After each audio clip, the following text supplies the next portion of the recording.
pena ona tauela tu sau. Pastai lo fiong. Salo mo mai ya ole mai tawa tu le mai tai malo. Lo fiong de li pa. O tele le finangalo sui. Ala watu sia o fata ta inga en matofa tu a tonu ya nga ni mele ai. Au no mai sui wa mai paketi ale fono fa vai na tol sfur. Ai o manela nga luenga o fast food. O le mato kolisi le lo fiotawa. E tu fata sia iau foi sala o le vea. O mato fainga le o fai. Tasi al pule aonga. A tofu mato mai to toro sengi kusiaki mal fai aonga.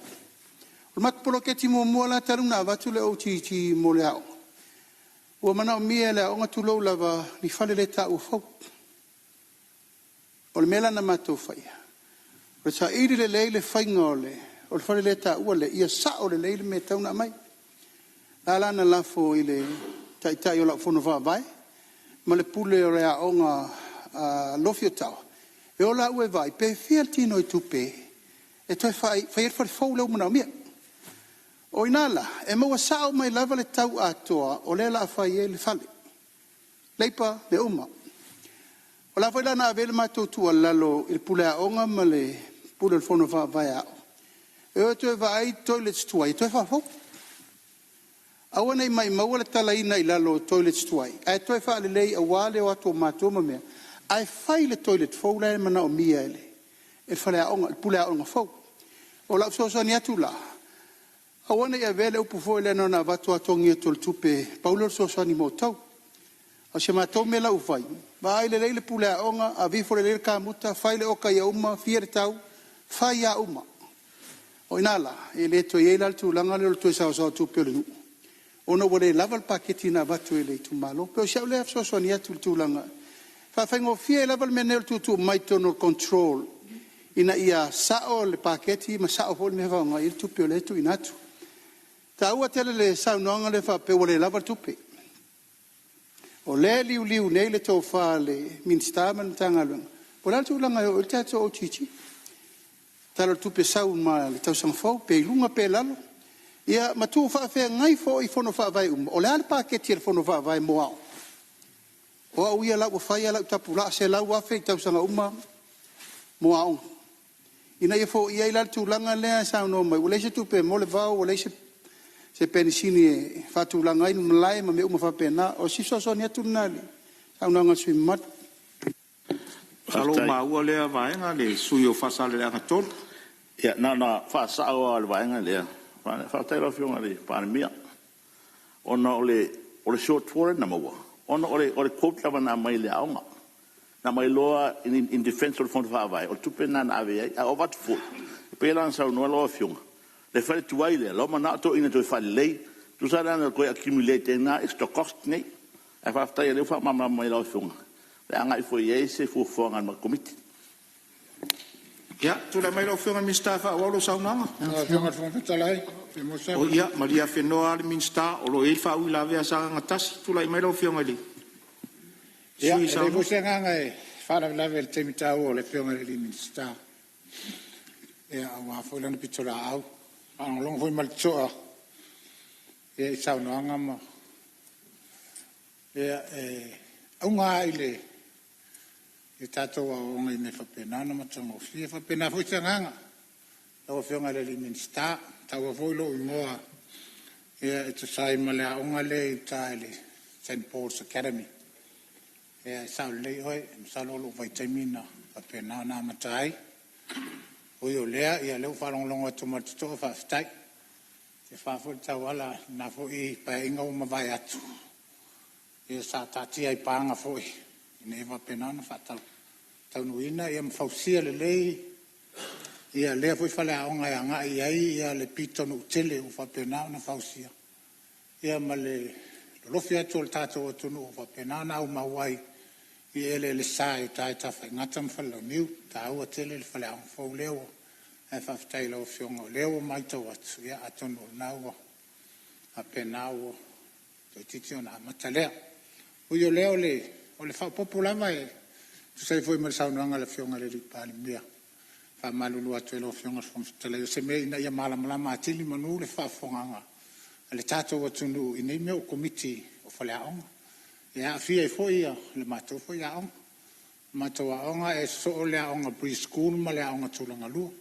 E whai whātasi ala e tasi le whanua o lo whapenao na o na whātino mai a tūlanga. Ia o te awai a wal PTA. Ia o lātou ia o lo whapenao na lātou whafuea le aonga le taimil nei. O teachers assistants. Ia tasi lea vaenga o lo whapenao na whaaloi tupe o lo whapenao na o le stala. E lo sutala le stala a le tamaititi kuata.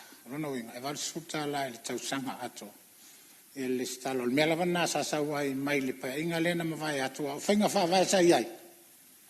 E le mawhai o na wha o ngā se tupe le OTT. Ea po tupe le fon whaavai. Ea whatinoi la, ia vaenga e pe o na taua vo e nisi sui o whaipule. E o le moina le vao, o le whamaina le lotoa. E se whalaonga, o le matu whalaonga. Ia, e te lele, lotoa vanele. E le malu ni. Ia, e le moa se tupe ala titi. Ui o lea, o te whaftai. O lea o manino matalvai. O le ale toe, to ngia se le sitala, po le ale taunga, po le school fund, building fund. O la, le ai ato se mea. I le painga le nei. E o e, pea e pasia le tala tupe. Ea ona malolo le lo matua. E le toe whaia lava se saonga mea pe whaini so e ngā tupe. A le atatia. Tonu a i le fono whawai. Ea e mai sea i le OTT o lo whapenao na ngā luena. E le mtanga luenga onga. Me le mule toi le anga whaftai lo whionga le minsta. Tawala tfol saunanga le whionga le li pāle mia. Ina ia menino matalvai. Awa nei tua ina po a tua inga te komiti. Ea whalong me fo komiti ma le PTA zai. Tau te le to iai komiti. O leo le ala fo i ole. Il fono whawai. Se sui o le fono whawai. E wapenao na ngā lue whatasi malpula. E malangang whaloa. Malo whaftai. Ia. Tua tula wanoe whawau sau nanga lo whionga minsta. Whionga le. Panga whatalai. Ia. On sa i mai lava lo whionga minsta. Tula i mai le sui o whalea lupo. Tai lava malawa noa. Fio o se manatu. Ona sa ofo ia i se tualalo le nei usu ngā whono. Aftai lava lau whionga le minsta, le tā ua le mel, o le tā upu le whaititi o le whaongaina i tamaiti o le access a tamaiti le social media. Aftai lava e no le tualalo whaamole mole. Aftai nā fo umana e sau noa pe o le a whaia ni consultation, a whaia ni fuafuanga i ai. O lalo a tono pe awana i outright band al mela na o nga I lava le faasoa foi nei faasoa I faia onga faasoa I foi matua ia e fa pena foi tomaiti todo wasa loai sa LTV and said news sa interview le mata maiti ona wo of fina ngalo malo ni sila imta upu lava le na la no ai o ta o il consult momo ia e o foi nei man tu foi na faila utala o tu linga ma tamaiti pe a le telefoni le pe o le se me temi tala no mai au fa nga la le telefoni temi o mala ye fa iti e fo la to loto mafatia a fa pe lo mala pe la te o va ese telefoni la ngala na fa so la lo today lo fe on sta after tel Ia malo whaftai telefoni fa va ilisi vaenga le wa fe ilisi fa ula ve tu atu le avano lo whionga minsta fa wa lo sauna. Ia whaftai lawa lau whionga whongwhitalai, tāua tele manatu o whaalia nei a whiawhi, whaftai mo le whaasoa, ia ua tato whaalongo fōi whitu na ingnao ma whauwhaunga, ma experiences a lea whono whaawai, ma lea whono whaawai. Aolo mau mai lawa sanga ngā tasi le nganga le malo, e free ia public education. Free a o ngai malo, o le nganga na le malo, e nau e te whono whaawai so swani. So swani e whaune i whaale o whale aonga, le mo ina le vau, e o ma whapena, pe a whai le lava le o chichi. Ai o lo fuantanga renga aonga, e tui bawa ai. Pe lava le o chichi mai lea aonga me lea whono whaawai, me lea whono whaawai. Ai se mea whoi o la chichi lo whoi ai, o e fia le tuper whono whaawai o lo alu la tua aonga. O whionga le whonga whetalai, na whisilingia le balsala Whionga whetalai. O lo toi tūlai, mai te ma Ia o si ma mele le titire whionga tā ua tele. ina ia manino mamalama le fatoa saunoa mai le fionga ia loau i le PTA tawana whamanino le leile vala lea ono le mawhauwhaunga le malo e anga i komiti o aonga. Al PTA, o le tau whatatia le la fua mo le whenga whaavai le lei. Ina ia au wai pēr le mele o le PTA i tāpena ina o whanau mo aonga. Ono lo mori mawina pēr, e le aise matua e le nofo i le whale aonga. Teimi o lana whanau, po le primary, po le secondary, e iai lava le mele mai tauina no umalava i tūlanga la leo leo matua e whamau popo la to whanau e tūlanga leo le vavai mo moli nofo ai whawhanga tuua whatoa mai le whale non mafu angal vai le malo o lo airport kalame le malo ro muri mai en sa no le fionga le minsta o la uta penelo nei tu malo mor cantina le onga mal whale ai ona o le tato por kalame o le whaina o mea tau mawha mo tamai te aonga. O le PTA la, o le talitonunga le malo, e leini si tangata e siri atu na la lango le mele nei. O le o mai o mātua e sosoani tapenanga o mea tau mawha aonga. E la ena tau fiofi e lava le tūlanga lea. I mātua uma, o na iei le polkalame o lea, e wha moe le tau sangfou. E au wha urufale le mena o le tātou nutrition program. E ma le school food program. O le si tūtaua, o matua, o leua wha au whale i erpol kalame me au. O le mai o matua nei e o atu tu lou lava e vai e la tō whanau le so ato. O tō ebe le aonga. E lai mauai whai aonga fsosani. O no matua o lai o atu tu lou lava le la tō nofo le so ato ai o le whale aonga. A lai ava noai manisio i la tō o iele tō mai e mwhaina whai aonga fsosani mo aonga. Ai wo manatu e tāua le PTA, langa la fo i mātou te ave pele tu o lalo i mātua. O lau tau tiu te. O le tau o mai pe ia, vai au tau whanau. Ai msalo e mulmuri atu le tau sang fau. E na mai role o le polkala mea lo ia la. E fau sia u mai e tātou fale tau mafa, fale ai. Ia ma tapena e lo le tātou se tasi foi o manu lau tin tapena. E tapena me ai soi fua malolo ina mo tamaiti. Ia fai tete tātou le mele utupu ni le NDC. Toto maulunga, ma le mau mai ese, o tupu ai le tele o ngase ma talo sanga ni se toe whao popo, ngofo wha makoko. Taun tātou lio i le mua o le system, nutrition system a tātou whana. Tau lon tātou tua tiro i lea, koko esi, sua whai, vai salo. Me ai sa moa sa, leini me ai, sa leini wha mai mo wai. Ia ato ai la ma tātou, whai, tulango mango, maesi ma me umwa pena. Ta pena li fuafuanga na a te whataua le tūlanga o PTA a o ngatai tasi.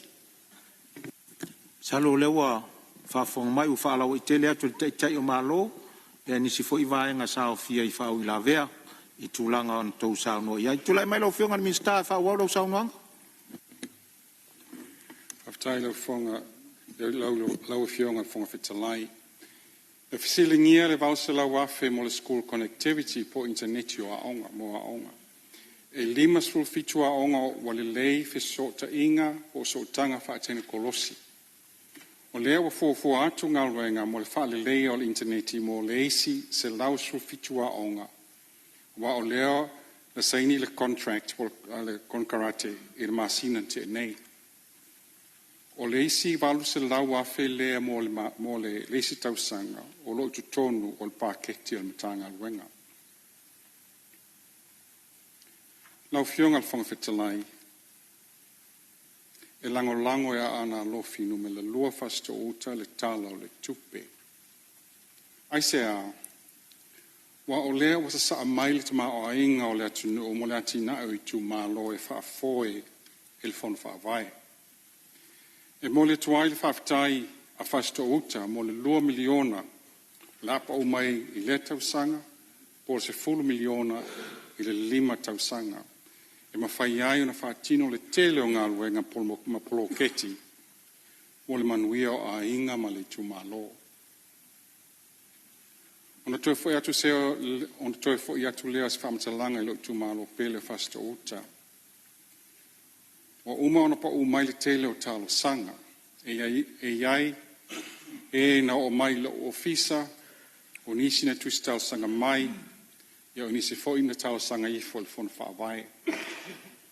Ia tono lo mai tau mai le tumalo e ieli sosoani po tau sanga e te tau na wha tau nu vave. Ia e fo tau sanga e toi lo ilo wha le lei pe tala whea ngai. E paulea e whaingo fia o na wha tino tau sanga e tala whea ngai le tau ma waili te mao ainga e manu I aini ainga se to tele. O leo tatou whaipaanga ma le LTA I le whaleleo o matou awala I fasto uta. Whalelea mai e le matou taitai, matou whono whaavai awala ngā lua tesima leono kilometers a mata mai le pale e tau mai sa tui. Ai a mata atu le ngaluenga LTA awala tā mai sa tui a ngā iatu I le pale. Le whainga le nā o a tātou awala po o matou awala. Ngā lue whaatasi mai le LTA. Lo ia le poto masani le whausi o awala. Uma awala sa tui liwi fo I awala I avano, mata I le ili, mai molia tuai le whaftai tele I pulenga o awala al malo. Mai molia tu fo I le whaftai le minstau I le ele mafua ngā whanua. Mo le fina ngaro malama lama I tu ina mai le 5 eka mai whanua le malo, o lo I le pale, whaatino ai polo keti ali tu malo. O toi titi maea o na fua ma tu ina mai loa le sainia o le lisi, o sui loa le suli ma eka mua mua. Morfona. Ia, marielo whingalo le minstau lo wha iei whau la vea whanata toro. Leo tau whātua tuai no tu atu. A leo peo ka mākaua me iese ma leo whisoa onga, por sa ole le peo wōrongo I tu malo, ai tele na I vaianga ia, sa ta ua sa ufisiri ai, siringia. Nga tai lea o le tupe lea, le valu se lau lea ta ua mai. E leo iese tupe tono le talo le tupe. O le wawe ese mai sa iei tau sanga te nei, ai lo iei tau sanga nei. Se I vanga nā ua, wa ese se alputu a mai. Ai leo sa u tono le talo le tupe, nai manino mai ia, ngasa iei tau sanga te nei, ai lo iei tau sanga nei. Ai a fai ele uma mai le tali ele fionga te mista, ino te fa tali le si uma. Nanga kere ngai muka upi o langa fa mulmole la. Ia, o whafonga mai lau whionga le minstau, o leo atu facility so le vaenga o le fia mau e le mamla mo sui. O uman tali atu fasili uman tu mai e sui, a whapeini fasili whapito I le sui mai whale ata ia. Whaing tali atu. Leo fionga e ka ofisiri ia fo ile tupele tongi neile. Fluwei. La ho ngone. Le tongi mai lalo le pache la mtanga venga. E taun fi mam lama pe asea o tua tongi le tupe a pofeo ranga tupe o mai ai. Sa uta o fo I le tape nanga la o fionga man mtanga venga il mele o AI. Artificial intelligence. O le ale nanga lele o ele o mai jau fufuanga mau betulang wa pena. La tape nanga mtanga venga.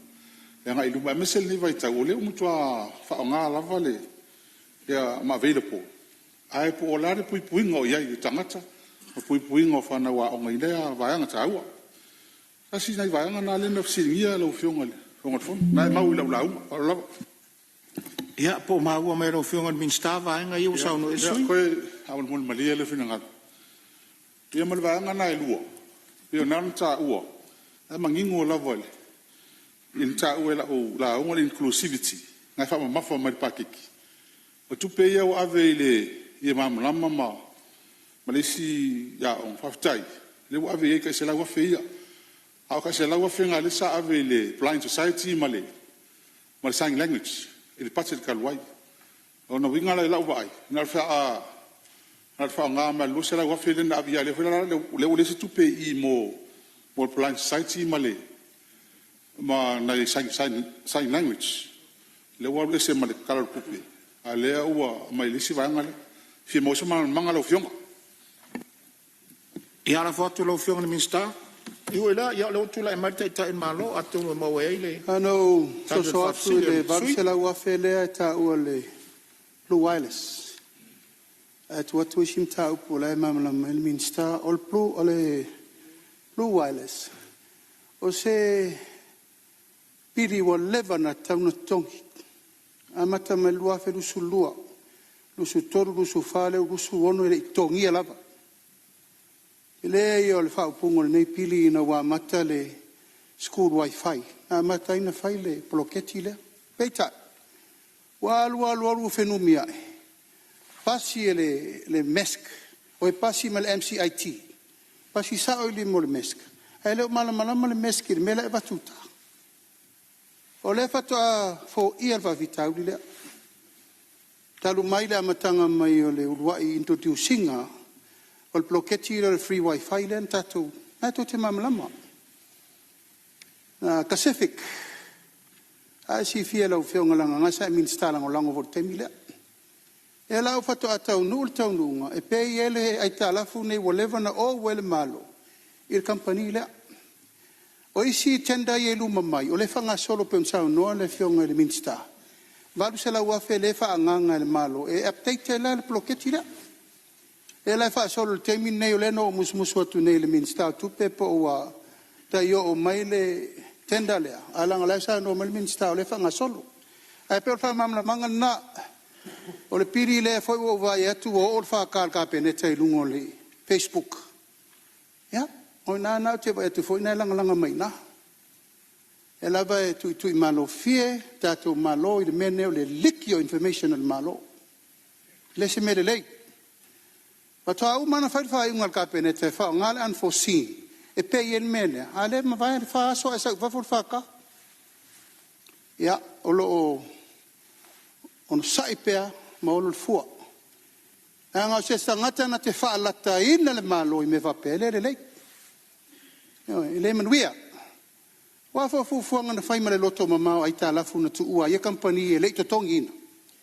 E a lewa mamoli mai nei luma ua peise mea se ma se mea soli tu lafu. O whai le malo le tā upulu nei. A le kiria lava. Ai tā lafu wa lewa na tatau na totongi le taimi na ai le whaia. Ia o le whamamla mangana na ua whionga la foatu isim tā upu la ua whionga le. Minsta mo sirfia le tunu. Tuna mera whionga le minsta e wha walwal saunoanga? Aftai, o le Varsala Warfare Connectivity, mo tau sanga lea, o like tonu al budget lea for IT, al matum tanga al wenga. Ia, o nawa sauno atu se ta al malo le Blue Wave contract. O le contract o mana saini. Saini el lo i sili. Menga wala whainga tongi. Ia o le AI, Artificial Intelligence, o se mea tāua tele. Tō telo tātou e whaonga ingila Artificial Intelligence. So se taimi lava te Google inga isa mea, e kick in mail Artificial Intelligence. E tāua tele, tātou e tele, whai whaonga al ChatGPT. Ia, tō tele whai lata mai tia onga, me sa investe, la whai whaonga le Artificial Intelligence, wa whai se mea tāua. La whai lawa whai courses i nā ia e whai. Il NUS, courses ma le USB, whai lava courses nei mo le Artificial Intelligence, e a o ngai tangata e fia malama, ma fia loa fo ile mau, mea ese le Artificial Intelligence, ma o se mea tā ua. Ai, a whai e whao ngā, tamu whai i tamai te whao ngā kopi e lakto assignments po lakto essays. I o le mea la ngam tā whai oina university e su e se fua, e ma whai na ma wai tamai te e waini whai whao ngā le, e whaongi Artificial Intelligence le whainga o lakto wai, to singa o lakto essays po lakto homework. Ai o le inclusivity lewa tā ua, o le budget support na le sata atia mai, na mai le malo New Zealand ma Australia, na mai tonu mtanga wenga. Ia o le inclusivity lewa e sao no iai. Wa wha muta le polokalame le nā, e le uto e mai sao la vai tonu le mtanga wenga. O nā wa avel se le ni ngā ngai o i le mtanga wenga tupe. O i nā la lai wha asoma iai se lengi le nā. Ai e le uto no mtanga wenga se lengi le nā. I peo se talatu nā i fasili utu mai. Au whionga. Ia, la se isi mea i tusa. Ia, o lea ua maa ua, ono le manino a tala tupe, o lea ua a whau transfer i lalole. O le MCIT, o i lako ICT division. Ia e le tusa ngumela, ia ui lea. O e si sa ili lea le tala kupe ale, tresu, o ia le mof, po sa wai tupe ia. Ia no vasili tupe le lau whionga i palmia. O au sa on komite o tupe talu ai. Ma e tele umi al taimi whaatalo ni mta upu lea o na ma ua le leil whaatino ni ngā luenga lea. Le ala lea na lenga ti leile peimit.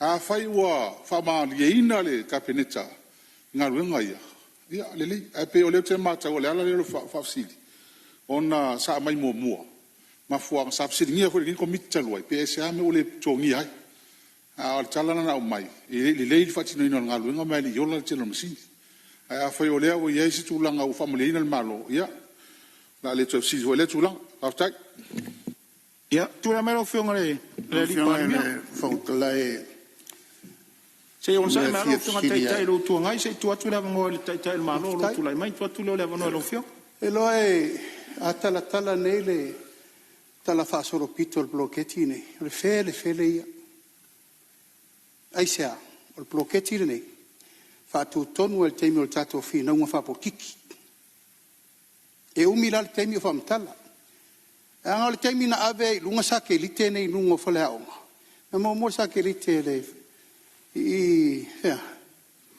patamea o inana fa solo ai le fo ai le ala campanile mai so ni motato almena tu ya e o mona fa pipi e to la tu fa tu nunga ave lalo tala mai na ave lungo falo fai fea atiri ai lava le tilei ya to o twist wa batu nei isi services fo e na tu lo service nga ka kipi uma me ole o services le nga fai le ka ko sa kerikere ole o mi ol fa solo nga no fina una fai an to tu lai me lo fai nga malo o mai lo to vai iri le ele fea le me le fai le o nang ai fai per tu ingale ele o la me ole o tu ole si foi tu lo lava ta u fel titi sal mal plus kai e o tu foi la to push la to sabes va ko la ko raudas me fa ola ekipir me le o na la le na yele to ale wa o mi tele na fa solo fina ngole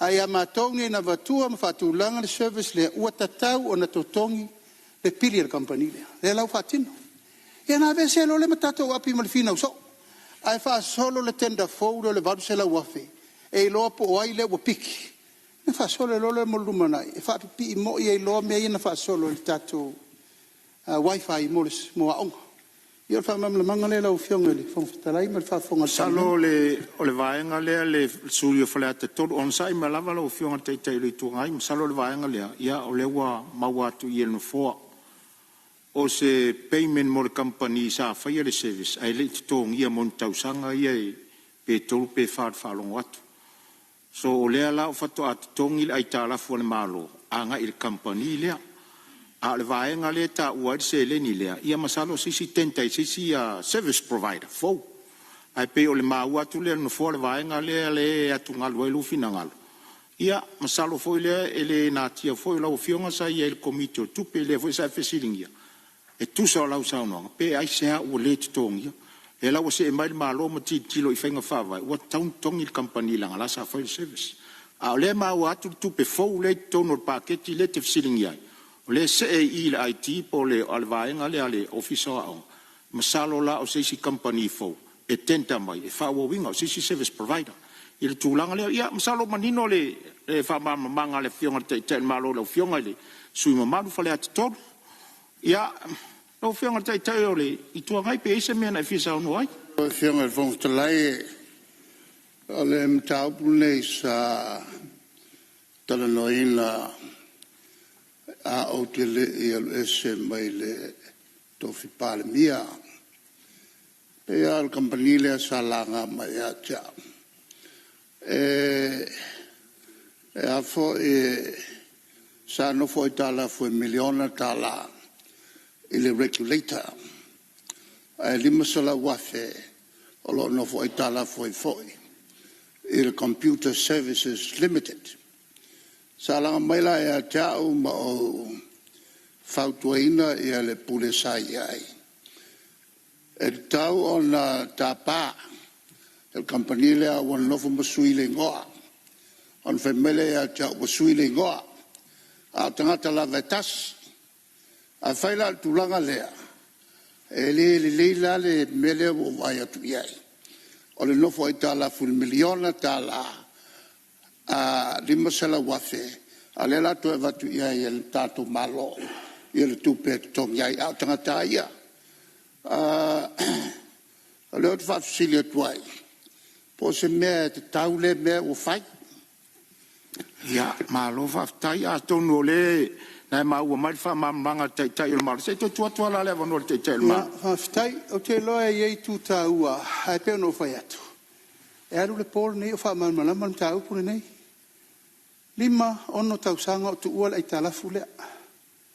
Ia, o te manu fo ilanga ele ma whaina tu lai mari company, e tali la fonga i o whain mota.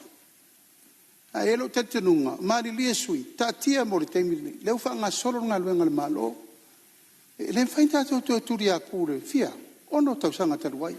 Le whato atu tongi tupi. Nā mai fo ele lo pusao nā mai le whautuanga le mataupu na le treasury. O le fina ngalo le kapeneta, o la tau e tio mo le company le pa whape, o yeini e ta lafu tu ua me whape. Nā wha malama, e ta tau na maari lia whatasi, o le e ta lafu le lei. Ai le anga fta to le maloki pi il ko peri ma se la wafe ala le o madlir compagnie me sa o konga ye ya na manature la o fiong el fong tele fa mam la mana let's be fair let's be fair la o man to tongi ta to var se la mon tu po afele no o wel malo ave yai o la yai nga faltu la fono ya o ai pe fa pe ye se tupe o wel compagnie le malo o fa lo ya o le o ma watu mala le ya a fai o ini vaenga whapena o World Company a leo a watu tupe i o lato a o lato seto ma isi vaenga i e o wai wai la whai ngō fie male mala malama o le tū leo a se leni le ta ua mai lenta ua mai whaleata tō msalo i le la su isi company ma tu atu ia o kou le tenta sport fai ai sisi service provider a wata to wa onga ma vaenga whapena tu lai mea lau whionga ni mistai wha wau lau saunoanga Te wha popo tua lau whonga, lau whionga le whonga whitalai. O le balsa le wafe lea mo tau sangal nei. Lau o mun sign your contracts ma le Digicel ma le Vodafone. E te le vai wha being o Starlink. Mo le balsa fulu a onga le i tong le contracts la lea. A e se la le se leni lea wa sau foi. Ala la sau tong le IT el mako matangal wenga. Wha tino e foi la ngal wenga to e wha api o isi Starlink. Mo isi a onga. Ia wha mangal na ai yeini se fesili mo le la umtanga alwenga wa onga ia teimi nei a la liwa tu loi lo tu malo o fasto uta mai momolia 12 taitele ele afionga al minstao ai ele fu nga fanua o le limasu eka uta tia mai mo nga alwenga al fon fa vai o la tina ina o le tu malo ia a tona o atu le masina le wa mata na sua le suli ma eka le luma fa tau nu ain fufuanga le tumalo fa e malai ta alo shopping center ma matu fatu anga ai le tau fola tu uma inei le palmene tau sanga uma le tumalo o le telo tau sanga fa tino le fono fa vai pe ata le fengai pe e se ala savali footpath a mata tu mata ili anga isa tui Aluenga nai ma faina fatino al fon fa vai e tau lea mai i nei. Ai o tau sanga in tali ngalo. Ie e faita tu si tau sanga il tanga wenga o puna oa fa natura si o manga. A lango atu ia il fon fa vai. O le nafa toa uma o na faita li ngalo i tua le hole e whakasa. E mo i wa fatau nule a naval a le faipule mo le Tato Medical Clinic i fasto uta. Le nawa iai tae au asto nai uma. A le mo onga o ana lofi numela lua. E toi te tala se health center i le mea lo iai falma i le muenga. Awal toi te tala ina le falma i ona ua condemn po ua tau sala ina le whaonga ina o le whanua na ia ina. Ai te tala na o le pito i luma e whai iai le health center. E te tala ia so o ma mon mamalo ana lofi a toa. O se mea ma whaina whai a ana lofi, a e whai paanga ma le soi fo maro loina. Ia, ai pe o le tala masani whai atu ai foi. O le tala sanga al matou tua whawhine, no fōa a ana lofi wha, mo le footpath a wal savali mo le tatou kolisi a ana lofi, I faleolo. Ia o le a o atu i lamtanga alwanga e asiasa. A tonu me whainga tongi maa umalawa iaia a ana lofi. Ia wafo I o le kolisi al tatou I tu malo. o se ngaluenga te tauna whai mo sanga le mo le whanau e a o ngai i nai le a o ngai nā. Lau fionga le whanga whitalai whapia sui malu le palemene o le nasa taun whainga al metanga alwenga o a onga maanga nuu a whapia fo il tofi o le tūmalo a ana lofi no me le lua. O te tā ofi o whaamilia ina whina ngalo sui sa la ngam tā upu e ala i se tali atu. E mo o mia lava o tātou ngā lue so tau au ina ia manuia le ati na e o a onga a si o tātou o tunu. O la tātou ma tā whai oi whai whaatasi. O tua ao ma mātou lima ngā whati ai ona fofo ma fo ia nisi o lui tau. Whawhi tauli pe ona tau sau noa ma moli mau iai. Lau fionga le whangawhitalai e watu le wha maalo le whawhaina o tātou whono. I le whaingo fia o tiuta e meise le whaton whalawina o taulu manga le tātou whono tanga. Maalo on sai maalo whatou toa. Whamanuia le tua le ao le maalo ia whaafua loa lo soifua a wā aua nei ta ape pāpā i tawa ana a le lātou tama. Ia mamao ni ao ngā solo i sui al fono sui tō fia. Ia mamā le langi lau a fionga i le whonga whetalai, maua soifua langi mamā i le li palemia, sui palemia ma minister kapineta, whapea minister lango. Soifua lau le leili tai o le tua ainga, o le tua ngai, ma le lai tua le mota, o le whangielu se fono malo o le palemene. Manuia le tapo inga sio o tu malo, whai whamanu mai langi, a walo o tau whaiwa whai pea, e ala i le whai talo, mo la o tau au auna. A maa langi le tapo inga i a inga o Samoa. Ni fui le lafo mai, mani, to ngau sia, i tula tōle o lu songa tu mumapule. Manuia le whanono manu, ala inga sa le vi. Ia il file mo le tua il Parlamento Samoa. Soi fua. Malo whaftai, lau o fionga ni minister tu sa il forsanga malama. Ia onisi fo i vaenga sa tali atua i ni vaenga sa langa e ngalo sui mamalo le mota i lau mtanga luenga wa onga mareanga nu.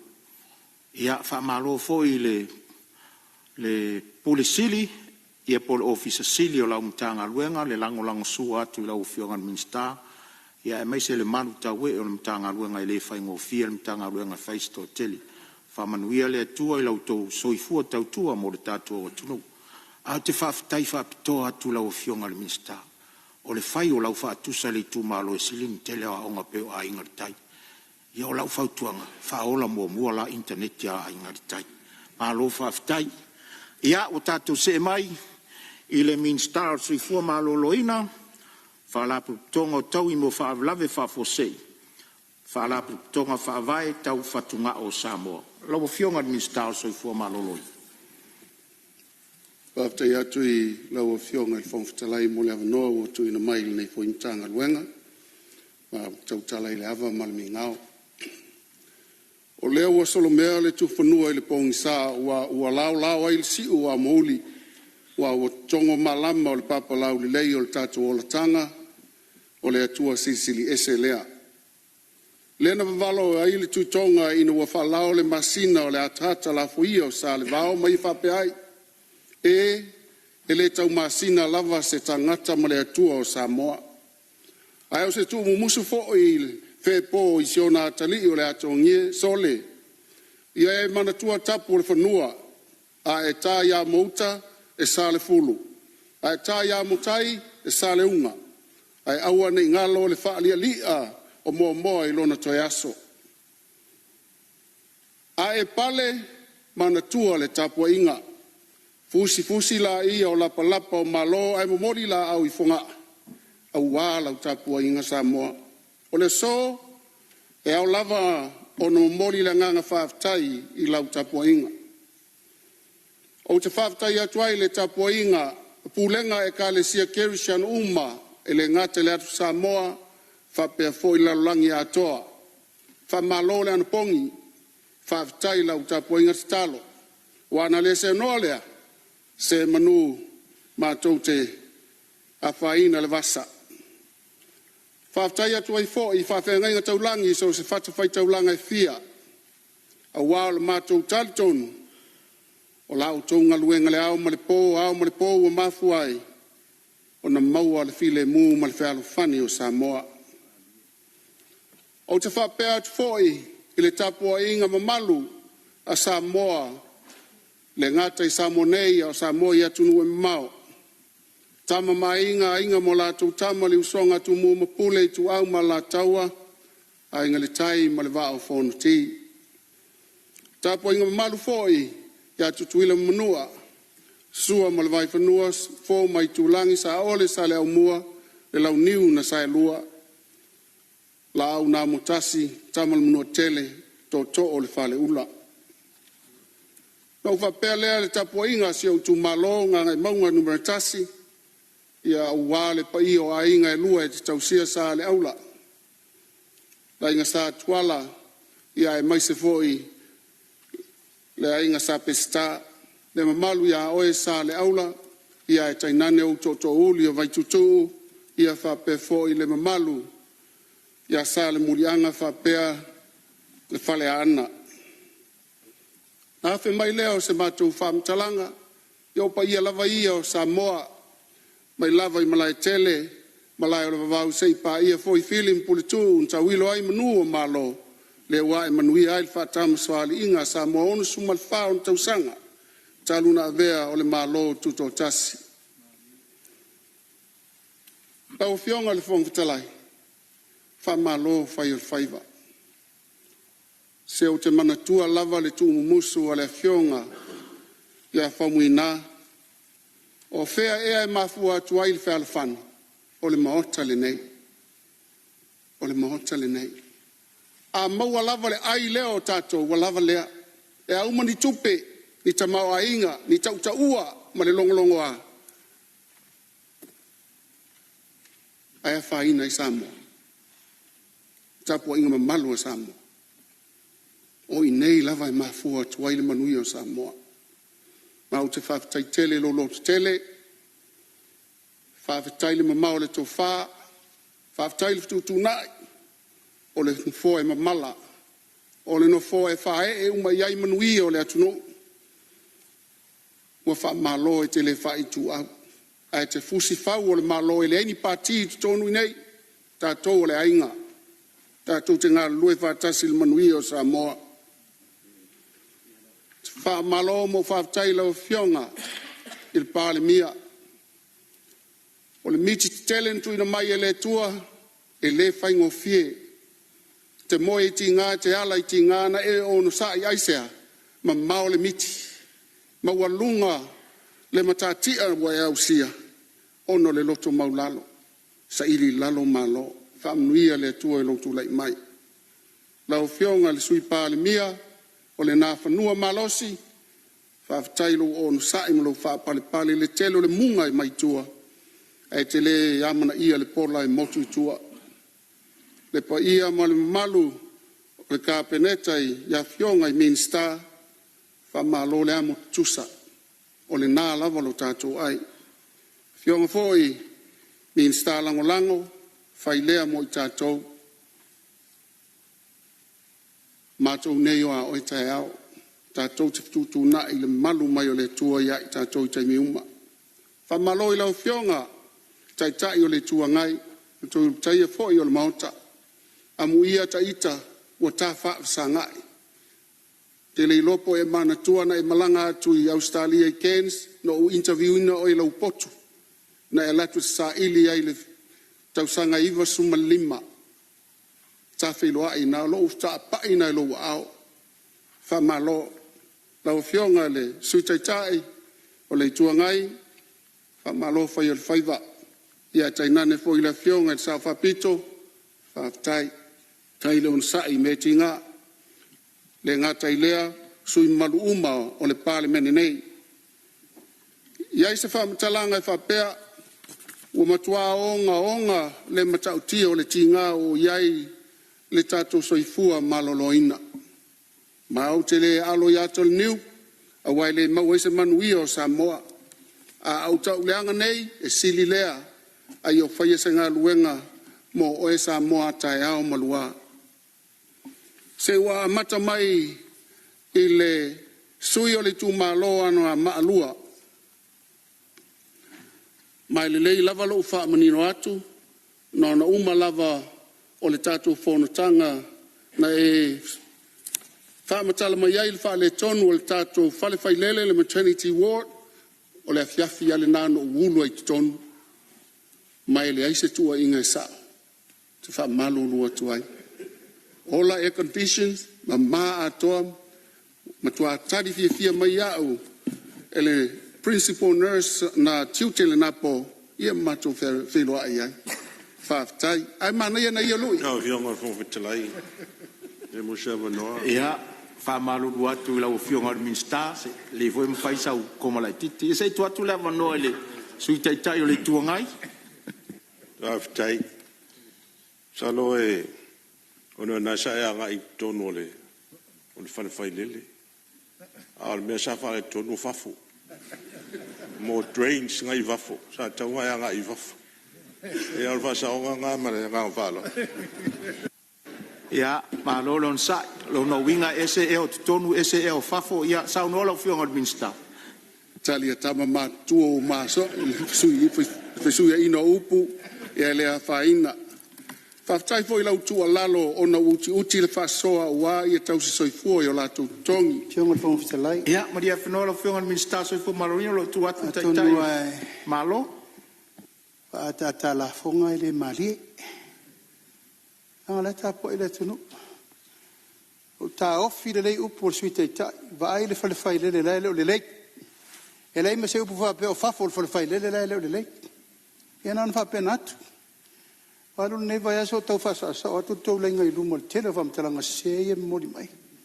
E tau tuana, o le lava e whaftai wa o au. Na ua e o lava I a tuli mata ngau le mele o le tua inga, o le mele ne o le tua inga oka. Langa lava le metinga. Ai mai sa e atu, mtoa peloa. E lala leo le watu pea, tato minista, whain whatai te inga le mele, me lava le nei. Sa ulo le tua inga tato, o leftoa tato fo I men tato e vaile mental health. Ono lea, lali poti le ua mai. Lua se lau tangata I le masina e watu ta drugs. E umana watu le li poti munuri, au ta ualanga le ua o li poti lea. Whamtalanga sao, whamtalanga whamaunia le na mato vaina I ta u tia le mela tupu ta. Something e taun tato titira to toa I e le na alfale maila. O umale ma maile tino, au ma maile ma fau le tunu. Ono tau fau ngole. Falau fasaina le watu.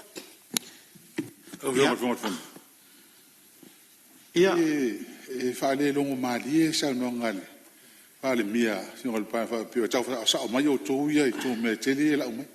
Se mai ala se me stasi sena watu. Se mai se me stasi. Ia. Mali e mai lau fionga e sui mamalu se I pa iatu no foa. Ia, o le wha maua ea ule tu sai fui o le tarsanga le sui te itai o le tuangai. Tarsanga le I tarsanga mo le whaale lei o le whale whailele o lo iai nei. Pe o le ala leo le tula e tua te itai o le malo. I e tuli amo mo express words fo le na saunua e sui. Pe vo la o le na saunua mai la fionga le minsta. I e le I wha ata la fonga ata tau te tuli a I a saunuanga na whai. I o le wasi asi le minsta. I o le lei a tua le whale whailele. Tula mai wha wau lau saunuanga lau fionga les minsta o se fo maron. Ia, maria lau fionga minsta se tu la vanole. Tuli aku na whapele u tusi le lima. Ai tele a me sena tau whaitu e whasasa o atu. Mana ngang whaaloa. Ia, la tua la vanole lau fionga minsta wha wau saunuanga. Whaftai lau fionga le whongwhitalai.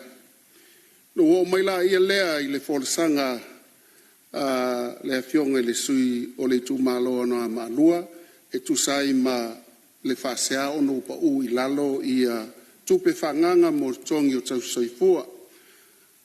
Ai tosi sila I o lo I le output 7 fatasi ai ma le output 8 vaenga na ua ese fo I le taanga o le nei fo I wha moe moe o leo tu ina atua tupe ia mo I la tu o lo ngā lue i falma i fai tu malo pe ia fo ila ia tatou tu sivi ia fa solo atu ai i nui tua fa pe fo ia falma i fai tu malo nei e leo fai titiala ia ole na lava e maua vano tongi ai ila to i le fo i vaenga i tulanga ai ta lafu ono le sa o i fo ia ila usau noanga le lei pelo fa mala matu o pilitu ua ia mai le lua fe lus fulu lusu tasi lua tolu lua fa lua lima ia ma stala fia e ui lava na tele sulua miliona pilitu ua ia mtu fa tasi atuai ao lea ua umana tongina le fitu tesi ma le fa miliona ma le fa moe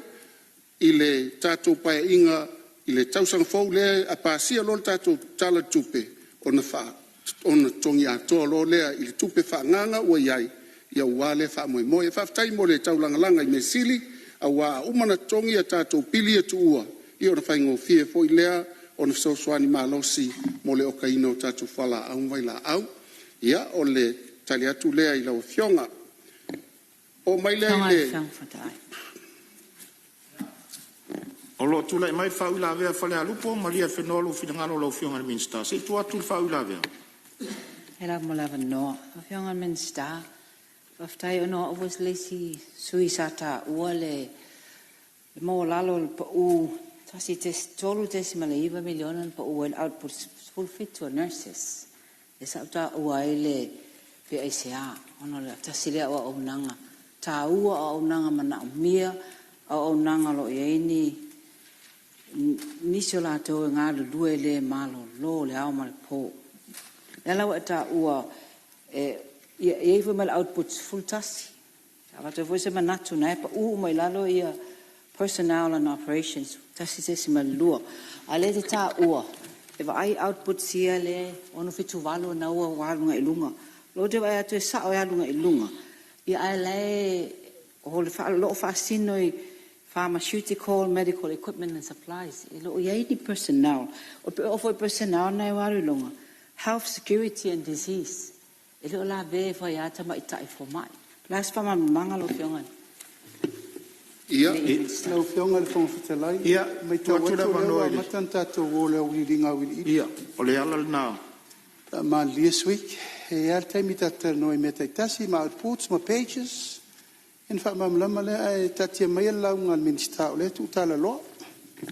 Ia, o le ala le o le tula ia tu le pan le fionga te tan malo, ale sa u tau pipi atu. Nanga weta uolo output tato wo le linga o mete tas ya vaenga na mulu mel tato tar tu pe mai sa lo finanga po la se vaenga sa faf sin yela o nanga le so i fu maloloina talo fianga fong fetalai na mata mai o men starta all output pe o melana le o fa ya tuai o le la mai fa numero le o nga tasi manon finanga lo pe men tu ina tuai o pa u lalo ia le budget more nurses le safa pia fa mai o ia o nei outputs na walo e lunga le o to fa che lo fa mai outputs i lo la vea i lava le o nanga ta mai tai tau fo ma tau si so i fu fa lalo le faina o le la to o fo ese manatu pa o meta tasi me fa lalo lo le le o lo wa no ton wan na le o sa no to mo wa lo wa no ia fa wa sa no ngalo fionga min star so i fu maloloina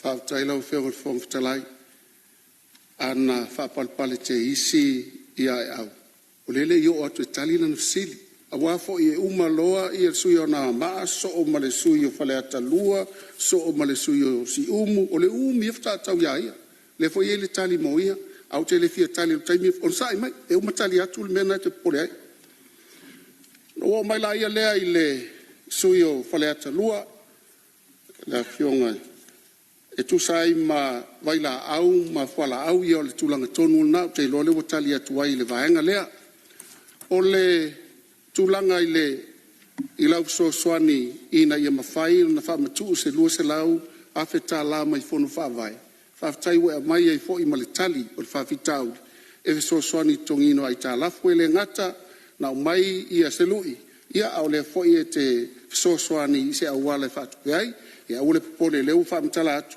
e uma loa ia tala tupe ia tongi uma loa ia tatou vaila au whala au le iai pilitu ua.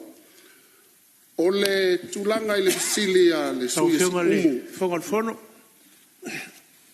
Ia, se tuatua le avano muli le suyo va fonti o lo sau no mai.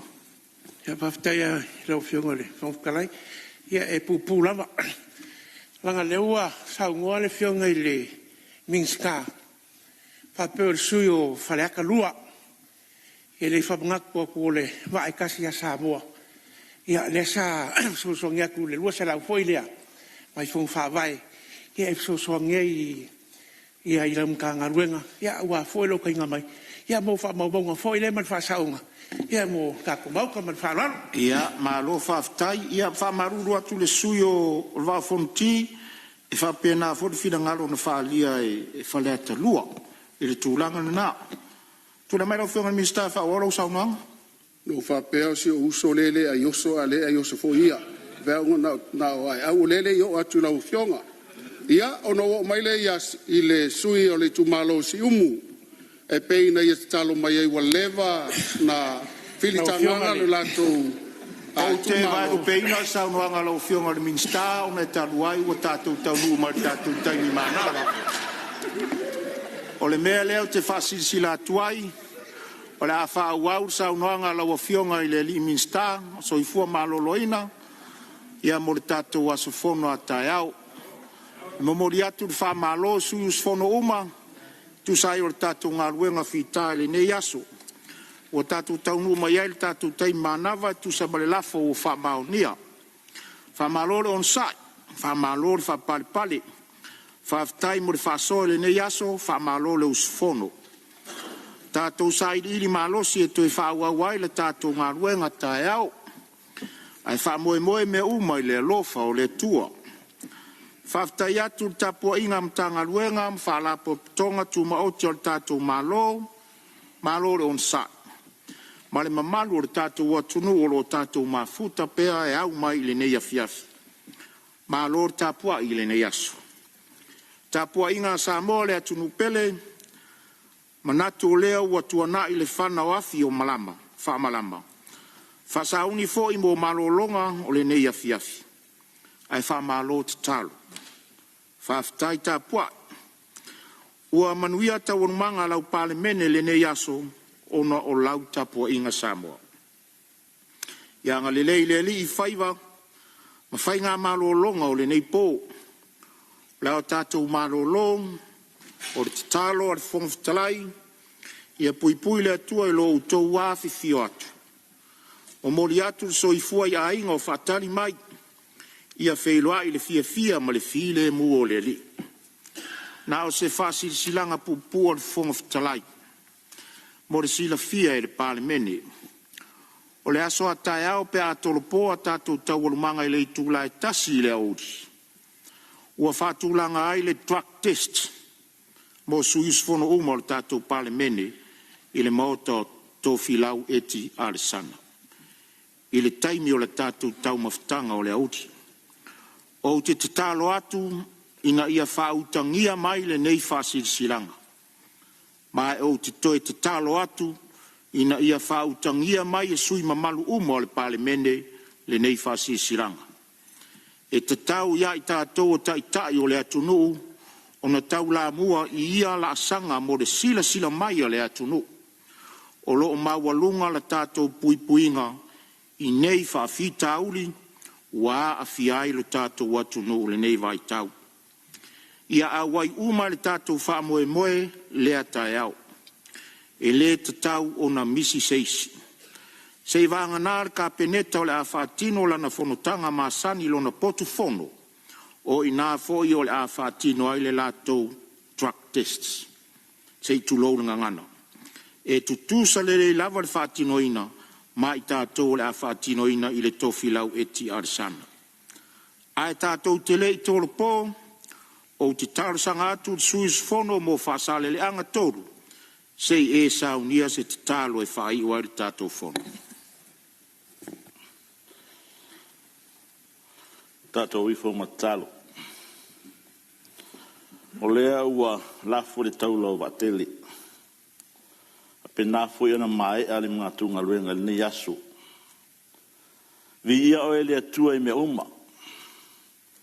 E ui na whesaua ina, ngalu maku fai ngā malanga ne yasu e me se ho yasu o tona. Pei te iane o lo moa lo file mu. Tono lau pare meni. O pura tunu e tele e pesenga e matua le o. Whaftai lo alofa tu noa ma lo alofa whasoa. Le poto ma le ata mai le file mu. Fo ina mai ate i mātua a matu swala o pule. Upu whaia le mātua tunu. A walo mātua wala uina. Talo whatau anau le tua i e sanga whamanuia nei pāne meni. A mātua wanga i atu i whapea ona. Whamai ale mātua ngā ruenga i saso i nei vai asu. Whamanuia i ati i mātua uma a mātua wala uina. Ia whamawhaina i ati i mātua lo mātua wala uina mai ati oe le tua ta mā. Whaia mea uma mare tonu, whaia mare poto, whaia mare alofa. Ne mo waiso vi inga isu awane ati i mātou. Whamanuia i lau whainga ruenga al malo. I lato tautua whai pēr e tua ta mā.